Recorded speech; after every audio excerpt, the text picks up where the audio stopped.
Welcome to Crime Time Inc. My name is Alex, and I'm your host today. When a celebrity is murdered, their death often overshadows their life. The circumstances become the story rather than the person. Sharon Tate was only 26 years old when she was killed, and the horrific nature of her murder has largely defined her public legacy. But who was she really? Sharon Tate's path to Hollywood reads almost like a studio press release. Born to a career Army officer, she collected beauty titles from an early age. Miss Tiny Tot of Dallas as a baby, Miss Richland, Washington as a teenager, and later Miss Autorama. When her father was stationed in San Pedro, Sharon would hitchhike into Los Angeles, determined to make her dream of becoming an actress a reality. In 1963, producer Martin Ransohoff spotted the beautiful 20-year-old during an audition for Petticoat Junction and reportedly told her, "Sweetie, I'm going to make you a star." But stardom didn't come quickly. Sharon spent years taking singing, dancing, and acting lessons while appearing in bit parts, often wearing a black wig, in TV shows like The Beverly Hillbillies and Petticoat Junction, and small roles in films like The Americanization of Emily and The Sandpiper. During this time, Sharon fell in love with the Big Sur coastline. Friends later revealed that she would often escape to this magnificent scenic area, staying at Deachin's Big Sur Inn without makeup, walking the trails, sunning at the beach, and blending in with locals at Nepenthe. Many didn't even know she was an actress until after her death. Despite her starlet image, those who knew her well said Sharon wasn't promiscuous. Her relationships were few and rarely casual. She seemed drawn to dominant men, including a French actor who once beat her so badly she required treatment at UCLA Medical Center. In 1963, celebrity hairstylist Jay Sebring spotted Sharon at a studio preview. After a brief courtship, they became lovers, a relationship that lasted until she met Roman Polanski. It wasn't until 1965 that Ransohoff decided Sharon was ready for her first featured role in Eye of the Devil, starring Deborah Kerr and David Niven. Though listed 7th in the credits with less than a dozen lines, reviewers noted her striking beauty. Interestingly, the film featured a hooded cult practicing ritual sacrifice, a chilling coincidence considering her fate. While filming in London in 1966, Sharon met Roman Polanski, then 33 and already acclaimed as one of Europe's leading directors. His life story was remarkable and tragic. Born in Paris to a Russian Jewish father and Polish mother, he escaped from the Krakow ghetto during World War II, while his parents were sent to concentration camps. His mother died in Auschwitz. After studying at the Polish National Film Academy, Polanski established himself with acclaimed films like Knife in the Water, Repulsion, and Cul-de-sac. When they met, he was planning a spoof of horror movies that would become The Fearless Vampire Killers, and Sharon was cast in the female lead. Before filming ended, they became lovers. When Jay Sebring flew to London, Sharon broke the news to him. Though he took it well, becoming a family friend, some associates suggested he hoped the relationship would eventually end, allowing him to reconnect with Sharon. After Polanski directed the successful Rosemary's Baby, he and Sharon married on January 20, 1968, in London.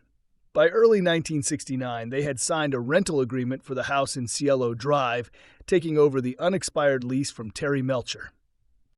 Despite appearing in several films, including Valley of the Dolls, Don't Make Waves, and The Fearless Vampire Killers, Sharon's career hadn't quite taken off. Her roles typically emphasized her beauty over acting ability. She had posed semi-nude for Playboy in 1967, with Polanski himself taking the photos in an article proclaiming, "This is the year that Sharon Tate happens." But the prediction hadn't been fulfilled. By 1969, however, Sharon's priorities had shifted. Her marriage and pregnancy had become her focus. According to those closest to her, she seemed oblivious to all else, hoping that her baby would bring her and Roman closer together, despite rumors of troubles in their marriage. What's striking in the police interviews conducted after her death is that among all the Hollywood gossip and negativity, no one who actually knew Sharon said anything bad about her. The words most often used to describe her were very sweet and somewhat naive. A Los Angeles Times reporter who had known her described Sharon as an astonishingly beautiful woman with a statuesque figure and a face of great delicacy. This image stands in stark contrast to the coroner's report, which stated her cause of death as multiple stab wounds of the chest and back, penetrating the heart, lungs, and liver, causing massive hemorrhage. She had been stabbed 16 times, 5 of which were fatal. Jay Sebring was born Thomas John Cummer in Detroit. He changed his name after serving 4 years as a Navy barber, borrowing Sebring from the famous Florida sports car race because of the image it projected. Appearances were everything to Jay, from his expensive sports car to his custom-made Levi jackets and the jinxed mansion he bought at 9860 Easton Drive, once the love nest of actress Jean Harlow and producer Paul Byrne, where Byrne had committed suicide. More than any other individual, Sebring revolutionized men's hair care in America. His clientele included Frank Sinatra, Paul Newman, Steve McQueen, and Peter Lawford. At the time of his death, he was expanding his business through a new corporation, Sebring International, planning franchise shops and a line of men's toiletries. Abigail Folger, 25, was an heiress to the Folger coffee fortune. After graduating with honors from Radcliffe, she worked as publicity director for the University of California Art Museum in Berkeley, then at a New York bookstore, before becoming involved in social work in the ghettos. In early 1968, novelist Jerzy Kosinski introduced her to Voytek Frykowski.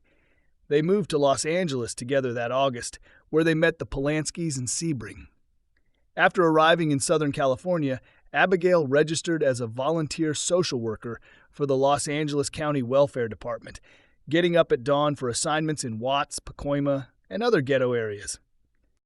According to friends, she became increasingly troubled by her inability to effect meaningful change through her work. She told one friend, "A lot of social workers go home at night, take a bath, and wash off their day. I can't. The suffering gets under your skin." She was also reportedly troubled by her relationship with Frykowski and their escalating drug use.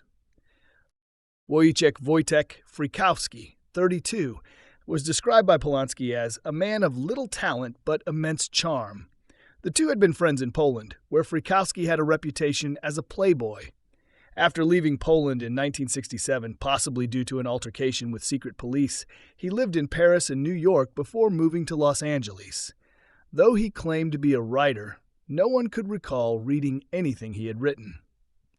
The relationship between Frykowski and Folger was complicated. Friends offered contradictory accounts about their drug use, with some claiming he introduced her to drugs to maintain control, while others suggested she provided them to keep him interested. According to police reports, he had no means of support and lived off Folger's fortune, and hosted frequent narcotic parties. The final victim, Stephen Earl Parent, was just 18 years old. He had graduated from high school in June and was working 2 jobs, as a delivery boy for a plumbing company during the day and as a salesman for a stereo shop in the evenings, saving money to attend junior college that fall. He was simply in the wrong place at the wrong time, having visited the property's caretaker to discuss selling him a radio. The coroner's reports reveal the brutality of that night. Parent had been shot 4 times. Sebring bled to death after being stabbed 7 times and shot once. Folger had been stabbed 28 times. Frykowski, who had fought hard for his life, was shot twice, struck over the head 13 times, and stabbed 51 times. These details are horrific, but necessary to understand the savagery of the Manson family's attack. Yet it's equally important to remember these victims as people. Individuals with dreams, flaws, and futures that were violently taken from them. On Sunday afternoon, Lieutenant A.H. Burdick began a polygraph examination of William Garretson at Parker Center, LAPD headquarters. Following standard procedure, Burdick didn't immediately hook Garretson up to the machine. Instead, he began with a conversational interview, trying to put the frightened young man at ease while gathering background information. Garretson explained that he had been hired by Rudy Altobelli, the property owner, in March, just before Altobelli left for Europe. His job was straightforward: look after the guest house and Altobelli's 3 dogs. In exchange, he received housing, $35 a week, and the promise of an airline ticket back to Ohio when Altobelli returned. What struck investigators immediately was how little Garretson seemed to know about the residents of the main house. He referred to Voytek Frykowski as the younger Polanski, and appeared unfamiliar with Jay Sebring, though he mentioned seeing Sebring's black Porsche in the driveway several times. This suggested minimal interaction between Garretson and the victims, which aligned with his claim that he rarely visited the main house. When asked about his activities in the days leading up to the murders, Garretson recounted that on Thursday night, an acquaintance and his girlfriend had visited the guest house. They brought beer and marijuana. Garretson admitted to drinking 4 beers, smoking 2 joints, and taking 1 Dexedrine, which left him feeling sick all Friday. Around 8:30 or 9 p.m. Friday evening, the night of the murders, Garretson went to the Sunset Strip to buy cigarettes and a TV dinner. He estimated returning around 10 p.m., but wasn't certain since he didn't own a watch. As he passed the main house, he noticed the lights were on, but didn't see anyone or observe anything unusual. Then came the crucial part of his story. About 11:45 or something like that, Garretson told Burdick, Steve came up and, he brought his clock radio with him. I didn't expect him or anything, and he asked me how I'd been. This Steve was Stephen Parent, the 18-year-old who would become the first victim that night. Parent had plugged in the clock radio to demonstrate how it worked, but Garretson wasn't interested in buying it. According to Garretson, he gave Parent a beer, which Parent drank before making a phone call to someone at Santa Monica and Doheny. Parent mentioned he would be heading there next, then left. That was the last time Garretson saw him alive. An interesting corroborating detail. When found in Parent's car, the clock radio had stopped at 12:15 a.m., which investigators believed was the approximate time of Parent's murder. The logical assumption was that Parent had set the clock while demonstrating it to Garretson, then unplugged it just before leaving. This timing matched Garretson's estimate. Garretson claimed that after Parent left, he wrote some letters and played music on his stereo, not going to sleep until just before dawn. Despite being awake all night, he insisted he hadn't heard anything unusual. No gunshots, no screams. This was particularly difficult for investigators to believe, since neighbors who lived even further away reported hearing shots or screams. When Burdick asked if he had been afraid during the night, Garretson admitted he had been scared. He explained that not long after Steve left, he noticed the handle of his door was turned down, as if someone had tried to open it, and when he attempted to use the phone to find out the time, he discovered it was dead. Garretson was less certain about whether he had gone into the backyard when letting Altobelli's dogs out. From the yard, he wouldn't have been able to see the main house, though he might have heard something. To Lieutenant Burdick, Garretson seemed evasive on this point. Then came what LAPD considered the moment of truth, the polygraph test. Following standard procedure, Burdick read Garretson the list of questions he intended to ask before beginning the test. This technique builds tension in a suspect who knows they're lying, often accentuating their physiological responses. The first critical question: concerning Steve, did you cause his death? Garretson answered no, but the polygraph needles jerked across the graph, indicating a significant response. Burdick, keeping his voice neutral, continued with more questions, giving no indication of what the machine had registered. Later, when Burdick asked if Garretson felt responsible for Steve's death, the young man replied, "That he even knew me, yes."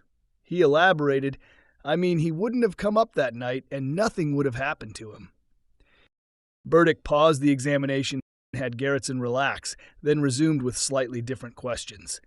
This time, when asked directly, "Did you shoot Steve?" Garretson again answered no, but now there was no significant response on the polygraph. When asked if he knew who caused Sharon Polanski's death or if he had caused it himself, Garretson answered no to both questions, with no significant responses registered. By this point, Burdick accepted Garretson's explanation that he felt moral responsibility for Parent's death, guilty that Parent had visited him that night, but had no part in causing it or the other murders. The examination continued for another half hour, during which Burdick ruled out several other possibilities. Garretson was not gay, had never had sexual relations with any of the victims, and had never sold drugs. Garretson remained visibly nervous throughout the test. When Burdick asked why, Garretson explained that while being taken to his cell, a policeman had pointed at him, saying, "There's the guy that killed all those people." Then Garretson asked a question that perhaps revealed his own confusion about that night. For one thing, how come I wasn't murdered? Burdick could only reply, "I don't know." Let's have a quick break. Although polygraph results aren't admissible as evidence in court, the police put considerable faith in them. Captain Don Martin, commander of the Scientific Investigation Division, wrote in his official report, "At the conclusion of the examination, it was the examiner's opinion that Mr. Garretson was truthful and not criminally involved in the Polanski homicides." Unofficially, while Burdick believed Garretson was clean regarding participation in the murders, he felt the young man was a bit muddy on knowledge. It was possible that Garretson had heard something during the night and out of fear had hidden until dawn. But this was just conjecture. This conjecture proved to be pretty accurate when many years later, Garretson more or less confirmed this in an interview. The polygraph effectively cleared William Garretson as a suspect. Yet that troubling question remained. Why was every single person at the Cielo Drive house slaughtered except for him? With no immediate answer, and partly because he had seemed such a likely suspect as the only survivor, authorities held Garretson for another day before releasing him. That same Sunday, there was a significant development that corroborated part of Garretson's story. Gerald D. Friedman, a UCLA student, contacted the police to inform them that he was the recipient of Stephen Parent's phone call around 11:45 p.m. on Friday night. Parent had arranged to build a stereo set for Friedman and wanted to discuss the details. Friedman initially tried to postpone the meeting, saying it was late, but eventually agreed that Parent could stop by briefly. Parent had asked him the time and said he would arrive around 12:30 a.m. According to Friedman, he never got there. This call placed Stephen Parent alive at the guest house at approximately 11:45 p.m., just as Garretson had claimed, and suggested Parent was killed shortly after leaving, likely around 12:15 a.m., as indicated by the stopped clock radio found in his car. William Garretson's survival was one of the most perplexing aspects of the Tate murders. Why would the killers spare the guest house and its occupant? Was it simply that they never knew he was there, or did they make a conscious decision not to enter the smaller building? William Garretson claimed he was playing music and offered that as an explanation as to why he didn't hear anything. But if he was playing music loud enough to drown out gunshots, why did the killers not hear the music, which would have confirmed the presence of one or more persons in the guest house? Detectives were baffled. The answers would only emerge much later, as the full story of what happened that night at Cielo Drive finally came to light. But for now, the immediate aftermath left police with more questions than answers, and their investigation was still far from finding the true perpetrators. As Sunday unfolded, the LAPD's investigation suffered two significant blows. Their most promising suspect, William Garretson, slipped through their fingers, and a potential breakthrough evaporated when Sharon Tate's red Ferrari, initially thought to be the killer's getaway vehicle, was discovered in a Beverly Hills repair shop. Sharon had dropped it off for service the week before. That evening, Roman Polanski arrived from London, visibly devastated by the tragedy. Eyewitnesses at the airport described him as terribly crushed and beaten by what had happened. Though he avoided the press, his spokesperson firmly denied rumors of marital problems, explaining that Polanski had remained in London to complete work commitments while Sharon returned early by sea due to airline restrictions on late-term pregnancy travel. Polanski was escorted to a secure apartment on the Paramount studio lot where he remained under a doctor's care, away from the public eye. Police interviewed him briefly that night, but in his state of shock and grief, He couldn't identify anyone who might have wanted to harm his wife or the others. In the early hours of Monday, August 11, 1969, the LaBianca case was transferred to robbery-homicide. Sergeant Danny Galindo, who had spent the previous night guarding the Tate residence, was first on scene at around 1 a.m. Inspector McCauley and other detectives joined shortly after, with another unit securing the perimeter. Yet somehow, reporters were already gathering outside, seemingly privy to inside information just as they had been at the Tate scene. Galindo's detailed search of the LaBianca home revealed overturned lamps, but surprisingly little evidence of a struggle. More puzzling still was the complete absence of theft as a motive. The house remained filled with valuable items: diamond rings sitting in plain view, expensive jewelry, cameras, firearms, a coin collection worth far more than face value, and even Leno's wallet with cash and credit cards left untouched in his car. Days later, when Frank Struthers returned with police, he could only identify Rosemary's wallet and wristwatch as missing. There were no signs of forced entry, though Galindo discovered the back door could easily be jemmied open with just a strip of celluloid. The ivory-handled carving fork embedded in Leno's stomach belonged to the victim's own kitchen set. Watermelon rinds sat in the sink alongside blood splatters, with more blood found in the rear bathroom and a blood-soaked paper scrap on the dining room floor, likely used to write those chilling words on the walls. The investigation mirrored the Tate crime scene process, with some of the same personnel arriving to collect evidence. Sergeant Granado's blood samples confirmed human blood throughout. Type A matching Rosemary near her body and in the bathroom, Type B matching Leno everywhere else, including the wall writings. Fingerprint specialists lifted 25 prints, most belonging to the victims or Frank Struthers. The absence of prints where they should have been, on the carving fork's ivory handle, the refrigerator door handle, and surface, suggested a deliberate effort to wipe away evidence. As the bodies were removed, with pillowcases still covering their heads and lamp cords carefully preserved, investigators faced a disturbing pattern emerging between the two crime scenes. Affluent white victims, consecutive nights, multiple stab wounds, extraordinary brutality, no conventional motive, minimal theft, ropes and cords around victims' necks, and blood-written messages. Yet somehow, within just 24 hours, police would inexplicably decide these cases weren't connected. Born in Los Angeles to the founder of State Wholesale Grocery Company, Leno LaBianca had followed his father into the business after studying at USC, eventually becoming president of Gateway Markets, a Southern California chain. Those who knew him described a quiet, conservative businessman without enemies, but police soon uncovered a secret life they never suspected. Behind the respectable facade, Leno owned 9 thoroughbred racehorses, including the notable Kildare Lady, and was a compulsive gambler who frequented tracks almost daily, often placing $500 bets. At the time of his death, he was drowning in debt, approximately $230,000. Investigators meticulously traced Leno's complex financial affairs, initially considering loan shark involvement. This theory collapsed when they discovered Rosemary LaBianca possessed substantial personal wealth that could have easily covered her husband's debts. When one of Leno's Italian business associates suggested mafia involvement, detectives did uncover that Leno had briefly served on the board of a Hollywood bank suspected of hoodlum money connections, though nothing was ever proven against him directly. Several other board members had been convicted in a kiting scheme, adding another angle for investigation. The couple had no significant criminal history, just one traffic citation for Rosemary dating back to 1957.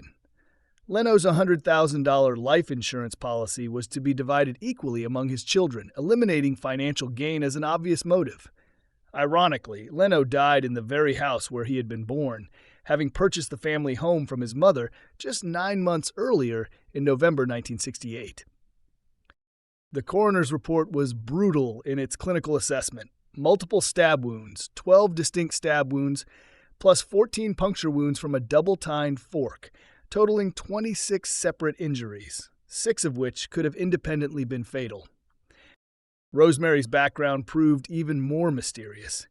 Believed born in Mexico to American parents, then either orphaned or abandoned in Arizona, she remained institutionalized until age 12 before being adopted by the Harmon family, who brought her to California. As a teenager in the late 1940s, she worked as a car hop at the Brown Derby Drive-In in Los Feliz, where she met her first husband. After their 1958 divorce, she was working as a waitress at the Los Feliz Inn when she met and married Leno. Her former husband was cleared by polygraph, and investigators couldn't find anyone who harbored ill will toward her. According to her business partner, Ruth Civic, Rosemary possessed remarkable financial acumen. Their boutique thrived, and her investments in stocks and commodities performed exceptionally well. Her estate would later be valued at $2.6 million, more than 5 times what Cielo Drive victim Abigail Folger had left behind. Civic had seen Rosemary on Friday during a buying trip for their store. Rosemary called Saturday morning about their Lake Isabella plans, asking Civic to feed their 3 dogs that afternoon. Civic visited around 6 p.m., took dog food from the refrigerator, checked that all doors were locked, and left, establishing that whoever wiped fingerprints from the refrigerator door had done so after her visit. The autopsy revealed Rosemary suffered 41 stab wounds, with 36 concentrated on her back and buttocks. 6 of these wounds would have been independently fatal. While Leno showed no defensive wounds, suggesting his hands were bound before the attack, Rosemary had a defensive slash on her left jaw. This, along with the knife left in Leno's throat, indicated the pillowcases covering their heads were likely placed after the attacks began, possibly even post-mortem. Both the pillowcases and weapons belonged to the victims. The knife found in Leno's throat matched others in their kitchen drawer. The LaBianca detectives later noted in their report, the knife recovered from his throat appeared to be the weapon used in both homicides. It was a presumption and nothing more, since for some reason Dr. Katsuyama, unlike his superior Dr. Noguchi, who handled the Tate autopsies, did not measure the dimensions of the wounds. Nor did the detectives assigned to the LaBianca case ask for these statistics. This critical detail led detectives to assume a single weapon was used in both murders, suggesting a lone killer who arrived unarmed and made the decision to kill after entering. This implied either an interrupted burglary or that the victims knew and trusted their killer enough to grant entry in the early morning hours. This single presumption, along with the medical examiner's inconsistent time of death estimates, would cause numerous complications for the investigation to follow. As early as Monday, police were already downplaying connections between the 2 shocking crime scenes. Inspector McCauley told reporters, "I don't see any connection between this murder and the others. They're too widely removed." Sergeant Houchin added more cautiously, "There is a similarity, but whether it's the same suspect or a copycat, we just don't know." Several factors drove this premature conclusion. No apparent link between the victims, geographical distance between crime scenes, and perhaps most significantly, drugs found at Cielo Drive but not at the LaBianca residence. But there was another compelling reason. Even before Garretson's release, Tate investigators had developed several promising new suspects. From William Tennant, Roman Polanski's business manager, LAPD learned of a party incident from mid-March. 3 uninvited guests, reportedly drug dealers in their late 20s, had been ejected from a gathering at the Cielo residence after an altercation with Tennant that Polanski himself had ended. This seemingly minor incident took on new significance when investigators discovered one of these men, nicknamed Pick, had allegedly threatened to kill Frykowski, a detail investigators couldn't ignore given the bloody pig scrawled on the front door. Could Pig actually be Pick? Why would a murderer leave his name on the front door? Was somebody trying to frame him? Further interviews revealed these same men frequently visited Cielo after the Polanskis departed for Europe, allegedly supplying Frykowski and Folger with drugs, including the MDA found in their systems. The most troubling account came from an artist who claimed Pick had once attempted to strangle him at Frykowski's former residence. When Frykowski intervened and evicted him, Pick reportedly swore, "I'll kill them all, and Voytek will be the first." Other witnesses, including John and Michelle Phillips of the Mamas and Papas, added weight to these suspicions, reporting that one suspect had drawn a gun on Frykowski.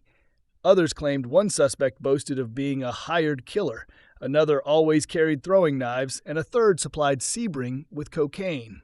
Increasingly convinced the Tate murders stemmed from drug dealings gone wrong, LAPD began searching for these four men. On August 12th, as Sharon Tate achieved a macabre posthumous stardom with the re-release of Valley of the Dolls on marquees nationwide, police officially ruled out any connection between the two murder scenes. The Los Angeles Times reported officers were inclined to believe the second slayings were the work of a copycat. From this point, the investigations proceeded entirely separately with different detective teams, though both operated on the same flawed assumption. In nearly 90% of homicides, victims know their killers. Both teams focused primarily on acquaintances of the victims. While Tate investigators pursued the drug angle, LaBianca detectives thoroughly investigated the mafia rumors, interviewing Leno's business associates, all of whom doubted mafia involvement, and even questioning Leno's mother, who insisted he was a good boy. He never did belong to the association. With the mafia angle weakening, LaBianca investigators shifted focus to a different suspect when they learned the neighboring house had been vacant for months after serving as a hippie hangout. A former tenant particularly interested them, a young attorney with a disturbing history of violence and mental instability. This man's rap sheet revealed numerous concerning incidents, including chasing his father with a knife threatening to kill him and severely beating his wife of just 2 weeks before attempting to stab her with a kitchen knife. A court-appointed psychiatrist had diagnosed him with uncontrolled aggressions of maniacal proportions, yet his attempted murder charge had been reduced to simple assault, allowing him to return to practicing law while on probation. After multiple arrests for drug and alcohol violations, he had recently skipped bail on a prescription forgery charge. A warrant had been issued just 9 days before the LaBianca murders. Most intriguingly, his ex-wife recalled 7 occasions when he visited the LaBiancas, each time returning with money or whiskey, allegedly telling her, "It's okay. I know them and they had better give it to me or else." Had this man, with his documented history of kitchen knife violence, confronted the LaBiancas for money and been refused? Investigators contacted the FBI in New York to locate him as their investigation continued. I'll be back after this quick break. Wednesday marked a somber procession of funerals across Los Angeles. At Holy Cross Cemetery, over 150 mourners gathered to bid farewell to Sharon Tate. The Hollywood elite turned out in force: Kirk Douglas, Warren Beatty, Steve McQueen, James Coburn, Lee Marvin, Yul Brynner, Peter Sellers, and John and Michelle Phillips among them. Roman Polanski, shielded behind dark glasses and accompanied by his doctor, broke down repeatedly during the ceremony. Sharon's parents and young sisters, Patricia and Deborah, were similarly overcome with grief. Many of these same faces later appeared at Forest Lawn's Wee Kirk of the Heather Chapel for Jay Sebring's service. The crowd swelled with additional celebrities: Paul Newman, Henry and Peter Fonda, Alex Cord, and George Hamilton, many of whom had been clients of the renowned hairstylist. Across town, a starkly different scene unfolded. Without the press attention or celebrity presence, 6 high school classmates carried Stephen Parent's casket from a small El Monte church, the teenager's short life honored with considerably less fanfare than his fellow victims. In Northern California, Abigail Folger was laid to rest near her childhood home on the San Francisco Peninsula, following a requiem mass at Our Lady of the Wayside Church, a building her own grandparents had commissioned. Voytek Frykowski's body remained in Los Angeles as relatives in Poland arranged for his return home for burial. As these final ceremonies unfolded, investigators continued their methodical work, attempting to reconstruct the victims' lives and particularly their final hours, piecing together the events of that last day in hopes of understanding what had led to such unfathomable tragedy. The police had a timeline of events on that fateful Friday. Around 8 a.m., housekeeper Mrs. Chapman arrived and started her routine household chores. Shortly after, painter Frank Guerrero came to work on the nursery, removing window screens to prepare the room for the baby Sharon and Roman were expecting. At 11 a.m., Roman Polanski called from London. Mrs. Chapman overheard Sharon's side of the conversation. She worried he wouldn't return in time for his August 18th birthday, though he apparently reassured her he'd be back on the 12th as planned.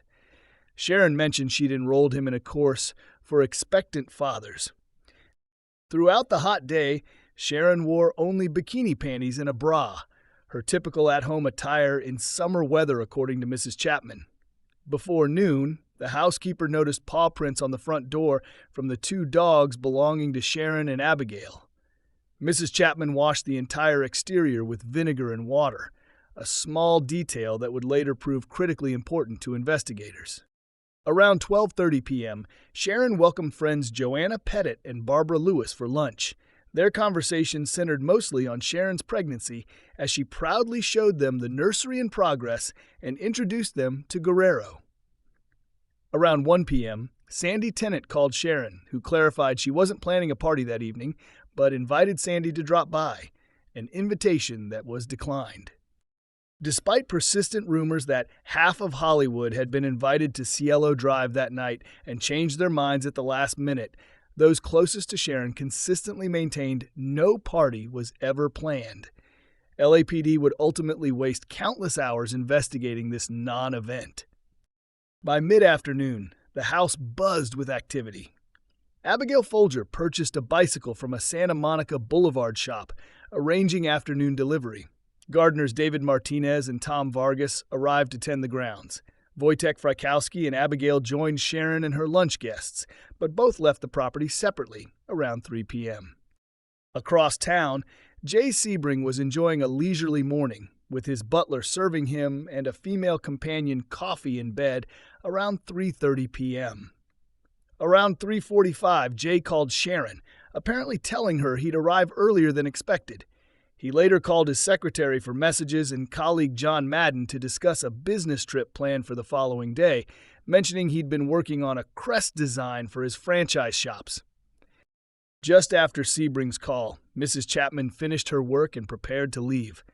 Sharon, noting the city heat, invited her to stay overnight, an offer the housekeeper declined in what would prove to be the most consequential decision of her life. Martinez gave her a ride to the bus stop while Vargas continued working. While gardening near the main house, Vargas noticed Sharon napping in her bedroom. When a delivery service arrived with 2 blue steamer trunks containing Sharon's clothing shipped from London, Vargas signed for them at 4:30 p.m., not wanting to disturb Mrs. Polanski. Before leaving around 4:45, he asked guest house occupant William Garretson to handle weekend watering during the hot, dry spell. The evening unfolded with various comings and goings. Between 6 and 6:30 p.m., Sharon's 13-year-old sister Debbie called asking to visit with friends, but Sharon, easily tired from her pregnancy, suggested another time. Between 7:30 and 8 p.m., Dennis Hurst delivered the bicycle Abigail had purchased earlier, with Sebring answering the door. The 4 victims dined at El Coyote restaurant on Beverly Boulevard that evening.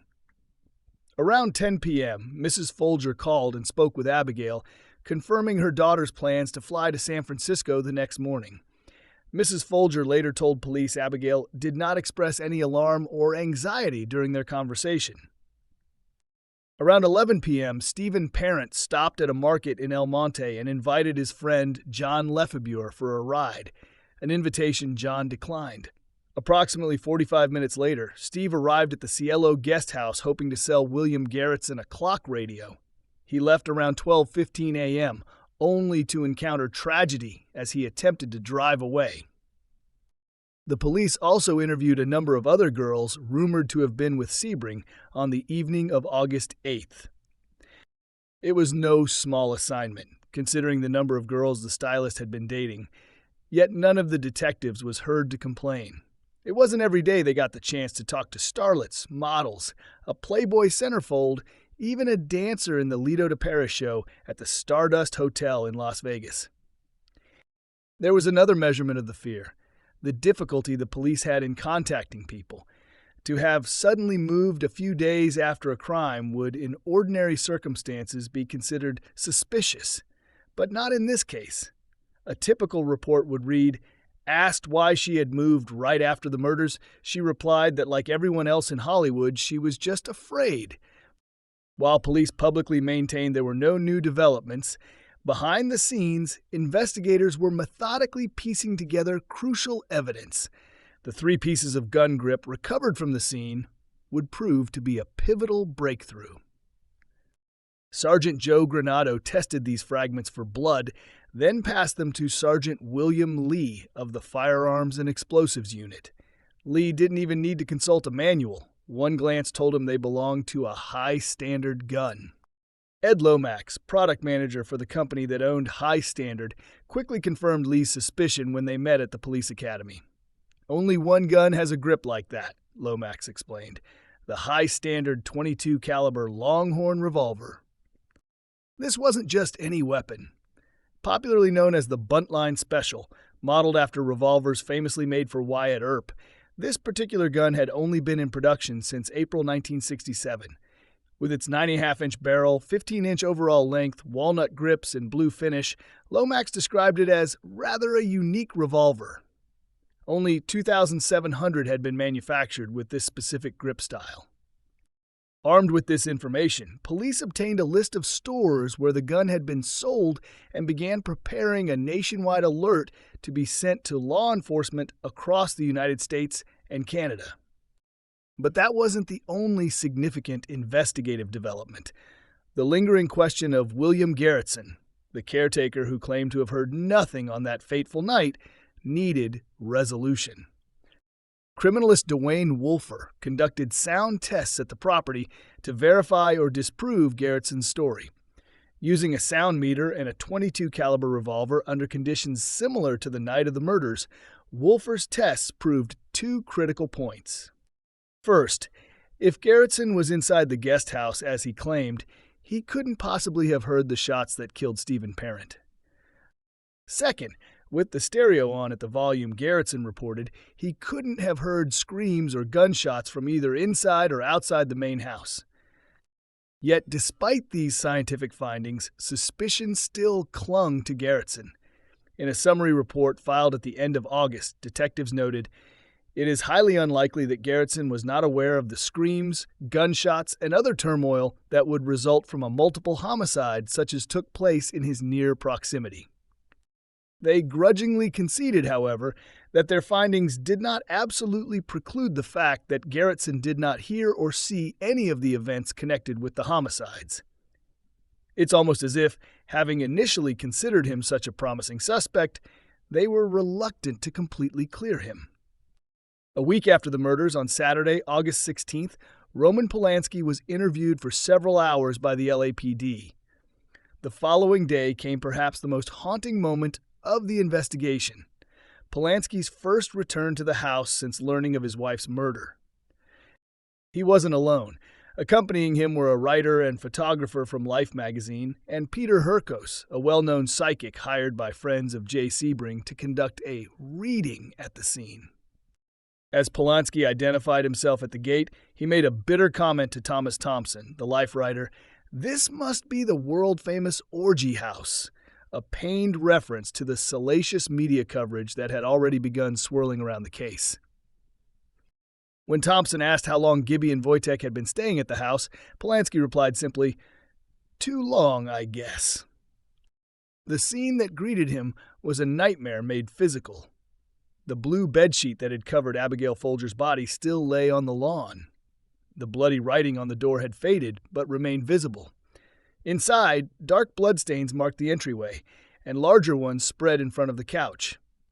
Polanski moved through the house like a ghost, touching objects as if trying to reconnect with what had been lost. In the bedroom, he noted the pillows bunched in the center of the bed, just as they'd been that morning.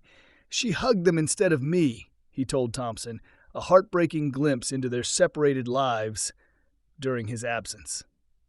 He lingered longest at the armoire where Sharon had stored the baby things in anticipation of their child's birth. Throughout his visit, Polanski kept asking one simple, unanswerable question: why? Meanwhile, Frykowski, the psychic, collected Polaroid photos of the scene to aid his impressions. He would later tell the press, "3 men killed Sharon Tate and the other 4, and I know who they are. I have identified the killers to the police." According to Frykowski, the killers were friends of Sharon Tate, who had been transformed into frenzied homicidal maniacs by massive doses of LSD. He claimed the murders erupted during a black magic ritual known as Guna Guna. If Frykowski did identify these supposed killers to the LAPD, no one documented it. Law enforcement typically handles such psychic information with polite skepticism. It's inadmissible as evidence and generally considered valueless. Roman Polanski himself remained unconvinced by Frykowski's theories. In the days that followed, he would return to the house several times, as if searching for an answer that continued to elude everyone involved. In the next episode, we hear how Charlie and the family wake up to a surprise, but it's not what they think it is. Now, after this quick break, I'm going to hand you over to Simon and Tom for their expert analysis.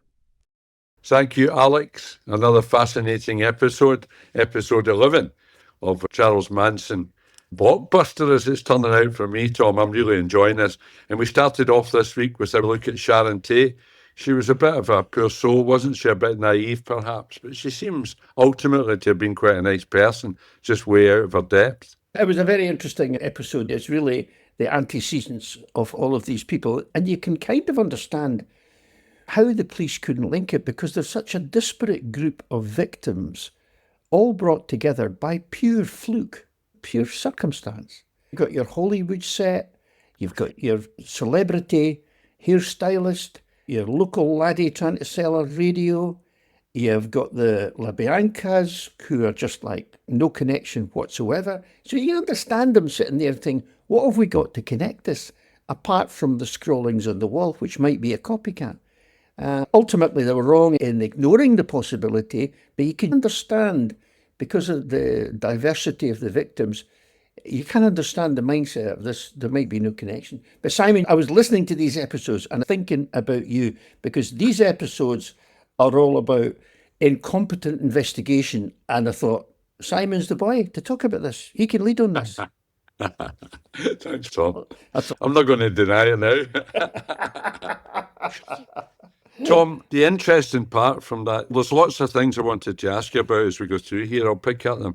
The first one was this: when you get celebrities or people of repute or whatever, there's a mystery about them, film stars, etc., rock stars, when you get them involved, you can understand why everything goes awry a bit, because everybody's starstruck, if you like. But I've seen cops like that too in investigations, where I've had to say to guys, listen, just do the job here, forget who it is. Do you know what I mean? Yeah, I know exactly what you mean. And of course, it also misleads the press, because we see the Sharon Tate thing.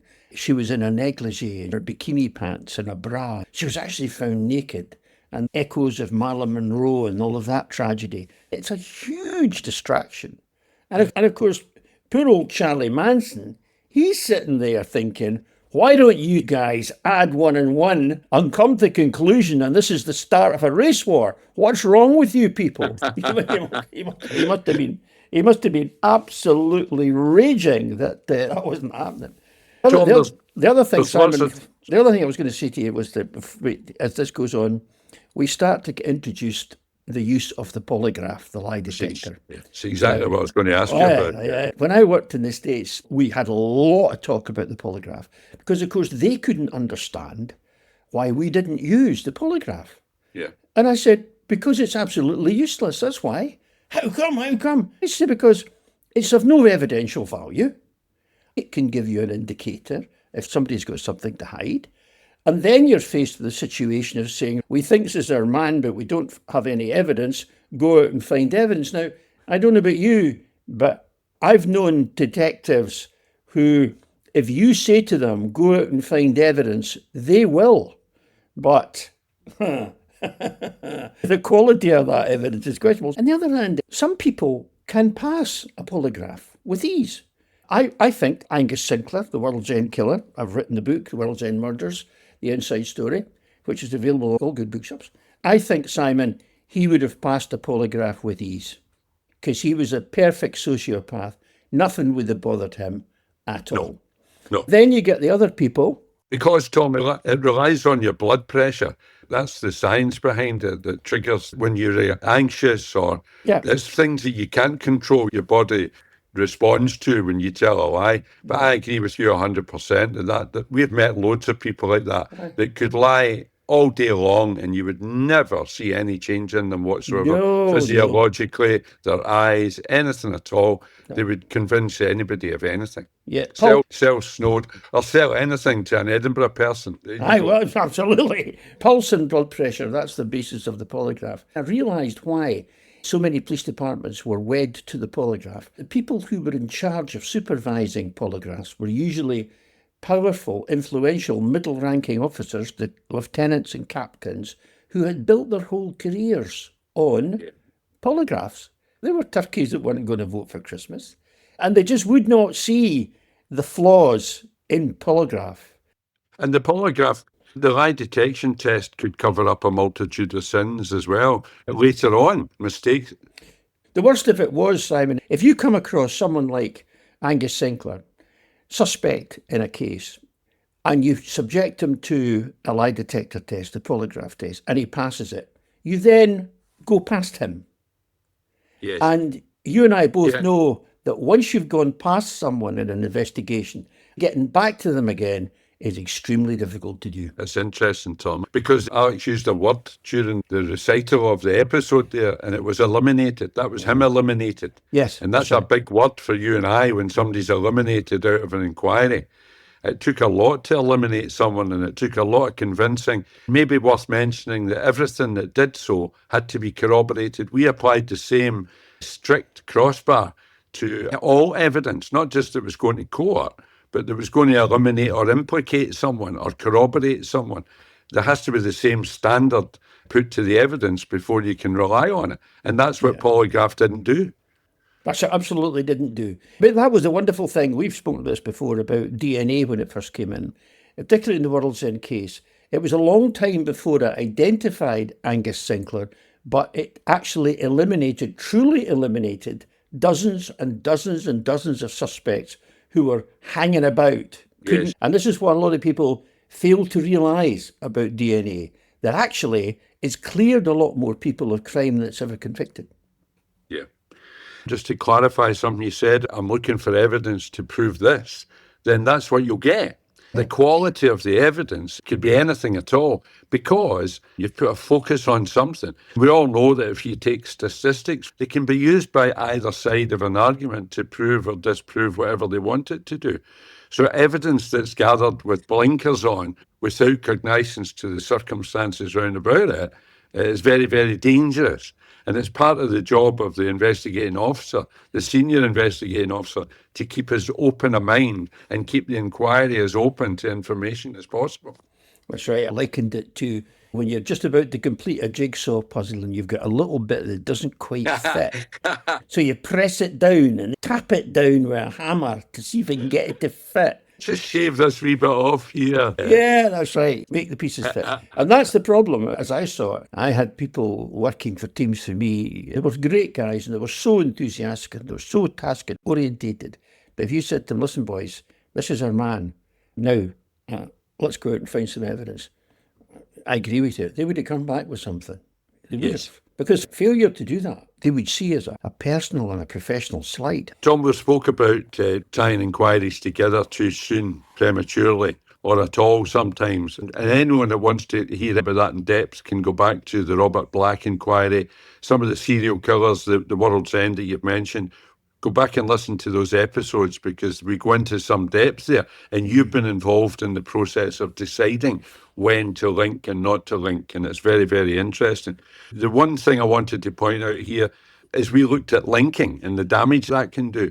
The decision not to link in this case, in the Charles Manson case, it shows you the other side of the coin, how damaging that can be to an inquiry and how much resources it used up as well, having two separate inquiries going here. Yeah, that's right. But I think you had different things going on here, different dynamics. You had two different investigations. You basically had an early 20th century investigation in the Tate case, and you had a late 20th century investigation in the LaBianca case. It was almost as if they were speaking different languages. Tell us what you mean by that, Tom. Alex made it very clear that the squad who were working on the Tate case were old school cops, Okay. who were, really their expertise was their experience alone. Whereas in LaBianca case, there were much younger officers who had been through formal training in major crime investigation, homicide investigation. We shouldn't forget, Simon, that at that time, many law enforcement officers in the United States, even some quite senior ones, were completely untrained, i.e. had no formal training at all. They had never been to any form of police academy at all. Almost like a generational thing. And I can understand why they didn't link them initially. What you've got to do, if you're not going to link it, then you've got to explain that rationale. You've actually got to write it in a policy file. Here's why we didn't do it. And you've also got to keep your eyes open and have liaison officers in the other camp so that if circumstances change, you can quickly link them. It was interesting because I don't know if you picked it up on the podcast, what they were saying. They were falling back on this, on the old truth. And we know it's true because of our own experience that 90% of people who are killed know their killer. There's a relationship between the deceased and the killer. And so they're looking at Sharon Tate and Hollywood celebrity drugs, and they're looking at the LaBiancas, and they're looking at Italians, they're looking at mafia, they're looking at the mob. And so they're looking at, are going down completely different roads. And these roads do not intersect. The fatal mistake is they are not keeping their eyes and ears open to any other hypothesis. We've spoken about this before, and I mean, Police Scotland today, they have a homicide review board that always asking the question, could it be something else? Could it be someone else? What are we missing? What are our other options? Yes, it looks like it's drug related. It looks like it's a sexually motivated crime. It looks like it's a stranger murder. But could it be something else? The minute you don't ask that question, then you're heading for difficulty. And of course, the Yorkshire Ripper is the classic case in point. And we've had some here too in Scotland as well. As we speak, as we record this, I see they've just appointed a High Court judge to chair the Emma Caldwell investigation. Now, you and I have spoken about that, and without prejudging anything, that is exactly what happened there. It's interesting, Tom, because the one thing we argued at is knowing about motive, because through hundreds of years of policing, all the experience, everything that's been learned, we know the motives, we know the main motives. You've listed some of them there. And now we've got drugs in the equation, gangsters, organised crime, all that stuff. Usually money behind it, if you're looking for the motive. But here, with the Manson crimes, the motive was so out there, nobody could ever guess. There's a bunch of hippies led by a Jesus figure who thinks he's going to cause a race war with these murders. You could never guess that as a motive. Can you imagine, Simon, being at the morning conference and the SIO says, right, guys, any ideas, any theories, anything happening? Excuse me, sir, yes, could this be somebody starting a world revolution? Yeah. The Beatles music's got a piece to play here, sir. Well, funnily enough, later on in the story, somebody actually does join the dots. But it's so far out of the spectrum. I was just imagining that conference, some of the old DCIs I worked with. Yes, boss, I think it's start of the world revolution. Oh boy. Good, Tom. Looking forward to the next one. Speak soon. Yep.